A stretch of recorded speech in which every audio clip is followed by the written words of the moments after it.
Well, here we have a trip down Amnesia Lane. This is me in 1986. Cheapest haircut and glasses known to Christendom. And a terrible moustache I thought made me look older.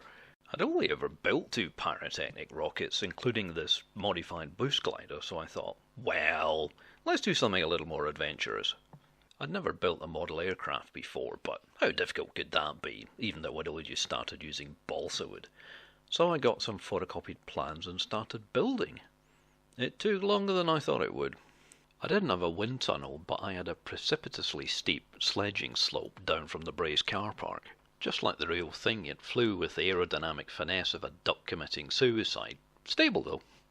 That decrepit old hut down at Largs was literally falling apart as we prepped up.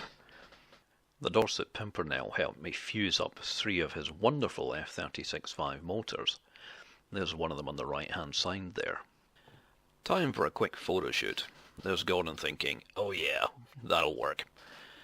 The fins are a last minute addition, suggested by my betters and elders. And there you see the fusing hanging out the back like so much spaghetti. There's Gordon fixing the recovery system parachute door into the nose cone. With the sun setting on the Largs 1986 rocket weekend at the Kelburn Country Centre, it was time to lob the sucker. I slowed this down for dramatic effect. There's the dear old blue touch paper smouldering away like we used to use in the good old days. Any second now, and there she goes, up and away. Orbiter separating prematurely, unfortunately. Apogee about, 300, 400 feet. Coming down, backwards just as well we put fins on. There's the expulsion charge with a little parachute, just enough to bring it down sideways, and touchdown. An 11th hour nose weight addition to the external tank upset my acceleration pre-calculations, so the orbiter shot forwards off its tank-mounted launch rails much earlier than it should have done. It did a power loop, but it glided down safely.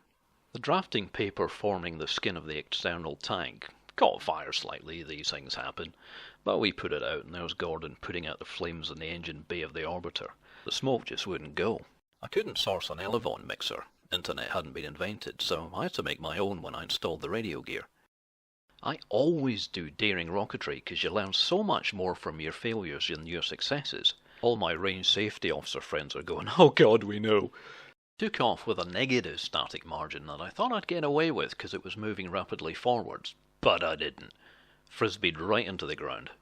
So I learned, the hard way, about boost glider trim issues, which I later called the trim toast issue. Don't worry, the shuttle's still in my back room as I record this. With 32 years of technological advances since our first flight, I'll rebuild her. 3D printing. She'll fly again.